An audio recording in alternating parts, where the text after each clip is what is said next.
Muy buenos días a todos. Estamos dando inicio al comité GSC correspondiente al 3 de octubre de 2017. Pocos datos económicos para la jornada de hoy. Algunas cifras en Japón.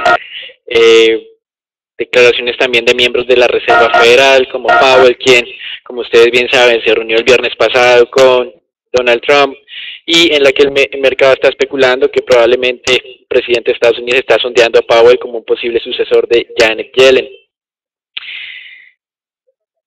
Igualmente, se espera algunos indicadores en Brasil de producción industrial y al cierre de jornada el PMI compuesto en Japón sería como lo más relevante para lo que sería el día de hoy, una jornada de muy pocas publicaciones.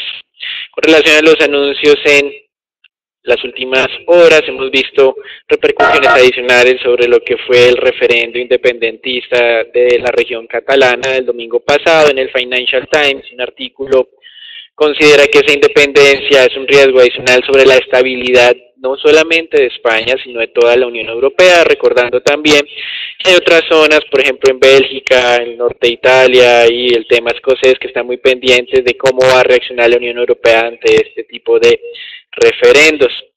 Por otro lado, Fitch mantuvo la evaluación crediticia española, aunque, o como era de esperarse, también dijo que había que hacer el seguimiento a este nuevo riesgo de tipo político español. Y en los Estados Unidos se dio a conocer pues algunos ya análisis por parte de la firma calificadora Moody's, donde consideraba que la reforma tributaria de la administración Trump es positiva para la mayoría de sectores de la economía, pero negativa para lo que es el perfil de riesgo del gobierno, teniendo en cuenta pues los potenciales aumentos del déficit fiscal. El Deutsche Bank, por su parte, considera que si el plan tributario de la administración es aprobado, la Reserva Federal tendría que hacer ajustes adicionales en su tasa de referencia más allá de lo que tiene anunciado actualmente. Recuerden que de largo plazo y de acuerdo a la semana pasada, la tasa objetivo de la Reserva Federal sería el 2.75, que estaría siendo alcanzada hacia el 2019-2020 aproximadamente. Y con esto mencionado por el Deutsche Bank, esa tasa entonces no sería el 2.75, sino se acercaría más al 2.50 o 2.25%. O 3.50 o 3.25%. Con relación a los Estados Unidos, el día de ayer se dio a conocer el PMI manufacturero, el cual se ubicó por encima de la lectura preliminar de 53, y el ISM manufacturero, que es el indicador clásico en los Estados Unidos, superó las 60 unidades, el umbral de las 60. Recuerden que habíamos dicho que la lectura por encima de 55 ya de por sí era muy bueno. Esta superación de los 60 puntos no ocurría desde junio de 2004 y tampoco pues se tenía al mismo tiempo componente de precios en máximos y componente de empleo en el sector manufacturero también en máximos desde el 2011. Aquí es algo interesante para analizar. Pensábamos que el efecto de los huracanes iba a ser en el sentido contrario, pero de acuerdo a algunos reportes en Reuters dice que el retraso en algunas entregas de suministros generalmente es asociado normal a un incremento de la actividad. Esto nos deja un poco de dudas sobre la manera en que se calcula este indicador cuando tenemos estos eventos o la manera en que absorbe estos eventos de desastres naturales. El presidente de la Reserva de Dallas, Robert Kaplan, afirmó que los huracanes debilitarán la economía en el tercer trimestre, pero esto no lo vimos en el ISM manufacturero, de hecho lo vimos cerrando en máximos desde el 2004. Y para el cuarto trimestre, Kaplan espera que la economía se recupere. Goldman Sachs, por su lado, incrementó el pronóstico de crecimiento para el tercer trimestre del año, lo pasó del 1.7 al 1.8, y la Reserva de Atlanta, aún más optimista, lo pasó del 2.3 al 2.7%. Entonces, esas expectativas de moderación del crecimiento en Estados Unidos parece que no se está materializando como se había anticipado hace cerca de un mes. En un hecho adicional con relación a estas discusiones de las criptomonedas, Goldman Sachs anunció que su división de inversiones estratégicas está analizando cómo este tipo de criptomonedas podrían ayudarle a alcanzar los objetivos de inversión a sus inversionistas desde el punto de vista obviamente de rentabilidad y de gestión de riesgo. Esto nos llama la atención teniendo en cuenta que hace algunas semanas el presidente de JP Morgan, la compañía más grande o el banco o la institución financiera más grande en el mundo, había dicho que el Bitcoin era literalmente una estafa. Entonces estamos viendo que ni siquiera entre las grandes corporaciones financieras en Estados Unidos hay un tipo de consenso sobre lo que va a ocurrir con este tema de las criptomonedas. El día de ayer el Fondo Monetario Internacional, a través de su presidenta Christine Lagarde, también hablaba sobre lo que podría ser el futuro con este tipo de pagos, pero descartaba que fueran las monedas generadas simplemente con algoritmos o las criptomonedas generadas con algoritmos las que iban a prevalecer. El presidente de la Reserva de Minneapolis volvió a criticar a sus compañeros de la Fed, afirmando que las bajas lecturas de inflación de los últimos meses son consecuencia de los pasados ajustes de tasas de interés y no de factores transitorios. Recuerden que él es Neel Kashkari, quien se ha opuesto en las últimas ocasiones a los incrementos de tasas de interés. Nuevamente recomiendo que hay que esperar hasta que la inflación alcance el 2% para volver a incrementar la tasa, algo que fue descartado la semana pasada y esta por Janet Yellen, quien dijo que no había que esperar hasta que la inflación alcanzara ese nivel para hacer ajustes futuros. Y en algo que nos ha llamado la atención durante las últimas 2 o 3 semanas son los anuncios de firmas automotrices en el mundo, lanzamientos de vehículos eléctricos de aquí hasta el año 2040. Recuerden que ya hemos hablado en nuestros comités sobre Volkswagen, Daimler, Toyota, BMW, Volvo, entre otras, pero ahora la que tuvimos, el anuncio fue el día de ayer con General Motors, quien anunció que para el año 2023 tendrá en el mercado cerca de 20 modelos eléctricos dentro de sus productos o de los productos que ofrecen a los consumidores. Con esto, para el año 2022, el mercado mundial tendría cerca de 136 modelos eléctricos disponibles, la mayoría de ellos obviamente en China y en los Estados Unidos. Sin embargo, lo que nos ha llamado la atención es que hasta el momento todas las compañías involucradas en lo que es el tema de vehículos eléctricos pues no han tenido unos resultados netos positivos. Tesla, por su lado, anunció que había entregado más de 26.000 vehículos durante el tercer trimestre, superó su meta de 25.000, pero lo que no le gustó del mercado fue que el modelo 3 está por debajo de lo que se había anunciado previamente, teniendo en cuenta que el modelo 3 es como el gran objetivo para los próximos años.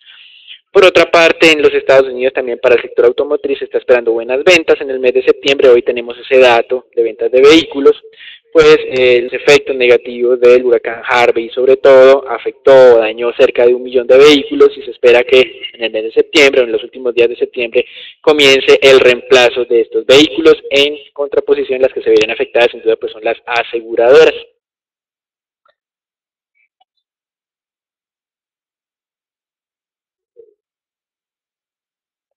Y para cerrar, en América Latina, Petrobras el día de ayer anunció que había refinanciado y o prepagado deudas hasta por 4.7 billones con vencimiento entre el año 2018 y 2019. Aquí en deudas incluyen tanto préstamos bancarios como títulos emitidos en el mercado internacional. Por su parte, el presidente del Banco Central de Brasil le recordó al mercado que los próximos ajustes de tasas de interés van a ser más graduales, es decir, las reducciones no van a ser de 100 básicos, sino probablemente entre 50 y 25 puntos básicos. En Chile, un día después de que se conociera el nuevo presupuesto para el año 2018, donde incrementaba el plan de gastos en 3.9%, todos los candidatos, tanto derecha, izquierda, centro, están criticando ese incremento del gasto excesivo. Pues dijeron que cuando llegaran ellos a la administración tendrían que hacer importantes ajustes a ese presupuesto. Eso es todo por ahora, los dejamos con Agustín.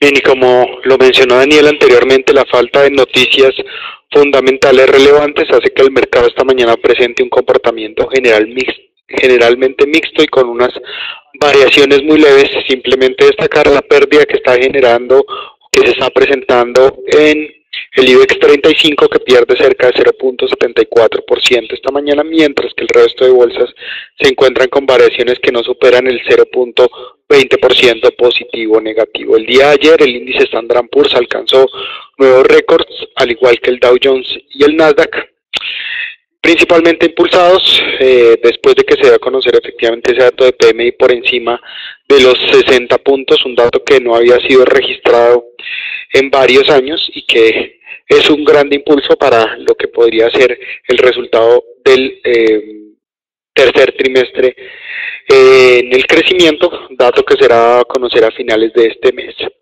También las acciones de las compañías automotrices como General Motors estaban saltando cerca de 4,5% después de darse a conocer esas noticias que están relacionadas con el lanzamiento de autos autónomos en los próximos 5 años.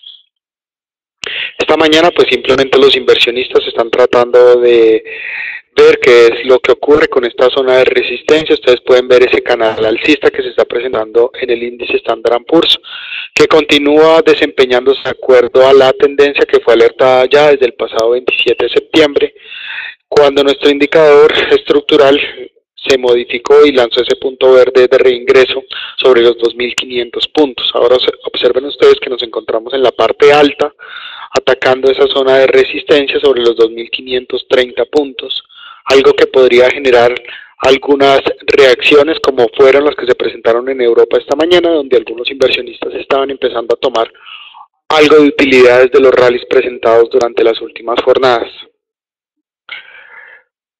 En el mercado mundial de monedas, un desempeño totalmente mixto esta mañana también, a la falta también de noticias macro. Simplemente destacar la pérdida que se está presentando en dos monedas fuertes, como lo son el yen japonés 0.26% y la libra esterlina 0.29% frente al dólar.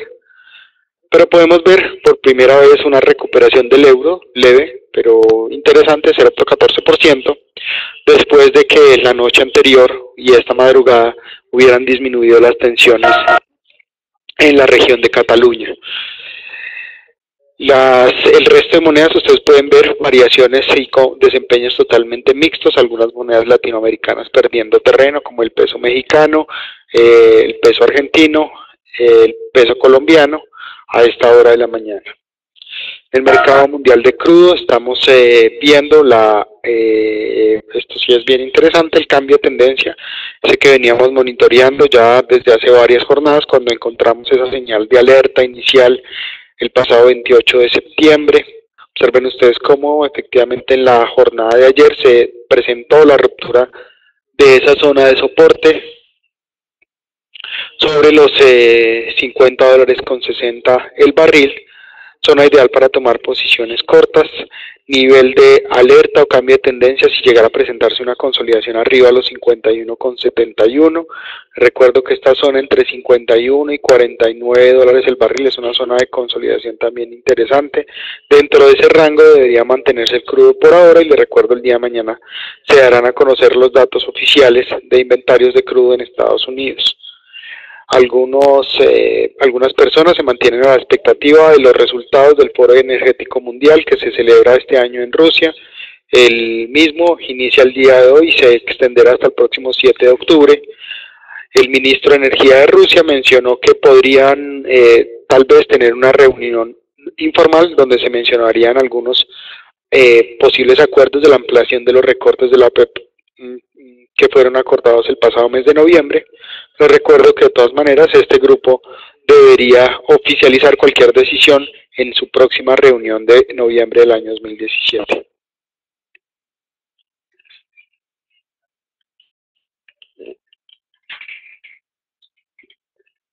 Gracias, Agustín. Como estamos viendo en este momento, el mercado de renta fija muestra cierta tranquilidad, entre comillas, de los inversionistas, algunos incrementos en las tasas de negociación del mercado, entre 1, 2, máximo 3 puntos básicos. Para los Estados Unidos el ajuste de tasas con leve tendencia al alza, 2.35% actualmente, tasas de tesoros a 10 años en el nivel más alto de las últimas 12 semanas. Recuerden lo que ha venido ocurriendo también con otros títulos de la zona euro, con los bonos alemanes en nivel del 0.47, 0.48%, ganando entre 2 y 3 puntos básicos en la jornada de hoy. Para el caso alemán es la cifra más alta de los últimos 2 meses, es decir, estamos hablando de unas 8 o 9 semanas aproximadamente. Con relación a lo que supone las minutas de la última reunión del Banco Central Europeo, recuerden que aquí lo que el mercado está buscando es evidencia adicional de que en la reunión de octubre va a haber algún tipo de modificación. Hoy hablaba el economista en jefe de la entidad, Peter Praet, donde pues manifestaba que tal vez la entidad podría nuevamente retomar esa visión más en el largo plazo que en el corto plazo, aunque debería mantener aún esa política monetaria ultra expansiva hasta garantizar efectivamente que la economía estaba tomando impulso nuevamente.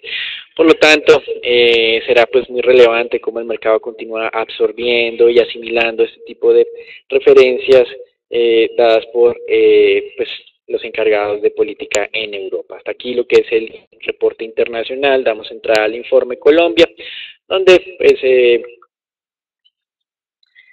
tenemos dos eventos relevantes. El primero es una propuesta que lanzó Asobancaria para mejorar la liquidez del mercado e impulsar el crecimiento económico, y tiene que ver con reducir el encaje bancario. Actualmente las cuentas vistas tienen un encaje del 11%, Asobancaria propone reducirlo al 4%. Con esto se liberarían recursos adicionales y, lo que es más importante, de acuerdo a Asobancaria, esto generalmente es un costo hundido para las entidades financieras que transfieren en la tasa que le cobran a los clientes. Por lo tanto, la reducción del encaje también serviría para reducir los costos financieros en Colombia. De esta manera consideran que se impulsaría el crecimiento aún más. Y por el lado no tan positivo tienen que ver las ventas de vehículos con base en el mes de septiembre de este año. Una caída del 9%, casi 10% frente al mismo mes del año 2016, y en el acumulo a año reduciéndose cerca del 2%, mostrando que aún el consumo pues todavía no está mostrando una aceleración sostenida, algo que pues esperamos para segundo semestre de este año. Eso es todo por ahora, los dejamos con Natalia. Buenos días para todos, iniciando con el análisis del índice Colcap. El día de ayer vimos cómo cerró sobre los 1.487. Como vemos, se mantiene el mismo mensaje de las últimas jornadas: estabilidad frente al índice. El día de ayer no presentó ninguna variación y, como vemos, se mantiene dentro del rango entre los 1.480 y los 1.500 puntos. Será clave seguir monitoreando durante la semana el desempeño de las acciones internacionales para poder tener un mensaje un poco más claro y una tendencia más clara para el índice de referencia en el mercado colombiano. Y pasando ahora con la acción de Ecopetrol, tenemos una noticia relevante frente a la acción. El día de ayer se mencionó que Ecopetrol fue incluida en el grupo técnico de recobro de la Agencia Internacional de Energía, de la cual hacen parte las potencias mundiales en la aplicación de la alta tecnología en la producción del petróleo. El vicepresidente técnico insistió que Colombia, ya como parte de este comité ejecutivo, podría influenciar las políticas de la agencia en los temas del recobro y aprender también un poco del modelo que utilizan los demás países miembros. Sumado a esto, podría influenciar en las políticas a nivel mundial de los desarrollos tecnológicos, y pues no solamente en Colombia, sino en los demás países miembros. Como vemos, la acción el día de ayer registró un retroceso del 0,36%, retrocediendo después de haber alcanzado casi el nivel de los 1.420 pesos. Como vemos, se debilitó, y esto podría entonces conllevar una vez más a que la acción vuelva al rango que ya habíamos observado durante los últimos meses, e incluso llegar a atacar el soporte sobre los 1.360 pesos. Como vemos, el oscilador pues se mantiene levemente por encima de cero, pero esto también podría entonces fundamentar un poco el mensaje a que la acción continúe unos retrocesos durante las próximas sesiones. Y finalmente, relacionado con Avianca, el Tribunal Superior, como ya lo habíamos mencionado desde la semana anterior, convocó al Tribunal de Arbitramiento, que deberá ser conformado por 3 árbitros. Uno será escogido por Avianca, el otro por el sindicato y un tercero elegido de común acuerdo. Sin embargo, el sindicato rechazó el viernes el Tribunal de Arbitramiento, y con esto en mente el gobierno dijo que si no designan un árbitro sería escogido aleatoriamente.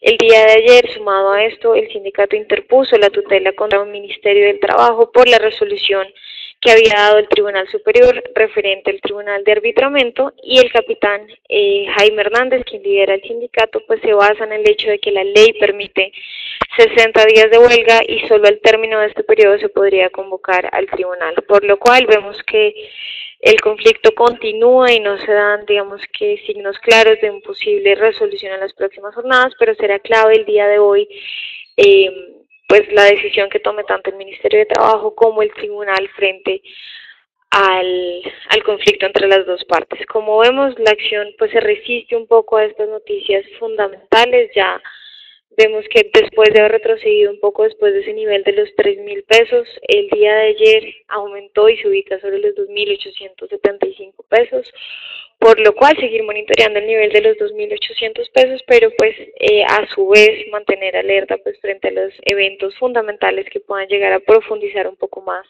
este movimiento a la baja.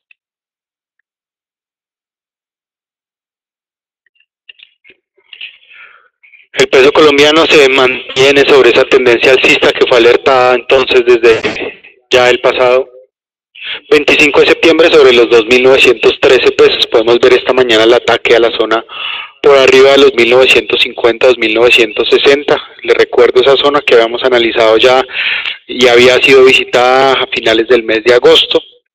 Simplemente recordarles para el día de hoy, independientemente que se esté presentando este gap de apertura por ahora, cualquier recomendación o cualquier visita por debajo de los 2.955 pesos podría ser una oportunidad para compra en el mercado intradiario, tratando de buscar un objetivo superior a los 2.970. De manera estructural, les recuerdo nuevamente el siguiente nivel, es esta zona que fue visitada a mediados de agosto sobre los 2.985, 2.995 pesos por dólar.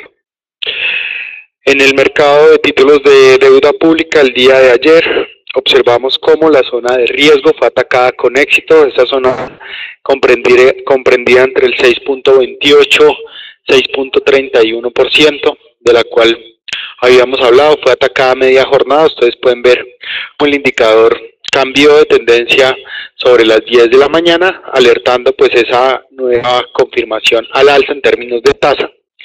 Y aquí simplemente quería destacar que esta zona, que había sido considerada como una zona de resistencia en términos de tasa, se convierte ahora en una zona de soporte también en términos de tasa, una zona que sería muy fuerte para las siguientes jornadas. Los títulos entonces podrían oscilar en este rango de manera inicial entre el 6.28, 6.29% hasta el 6.35%. Esta zona importante que también fue visitada durante el pasado mes de agosto. Más adelante, si llegara a presentar una ruptura con éxito, podríamos entonces ir a buscar esta zona anterior que fue visitada durante el mes de julio y agosto sobre el 6.50, 6.55%. Aquí damos por finalizado el comité del día de hoy. Les recordamos conectarse todos los días a las 8 de la mañana por transmisión en vivo en Facebook y Twitter. Feliz día para todos.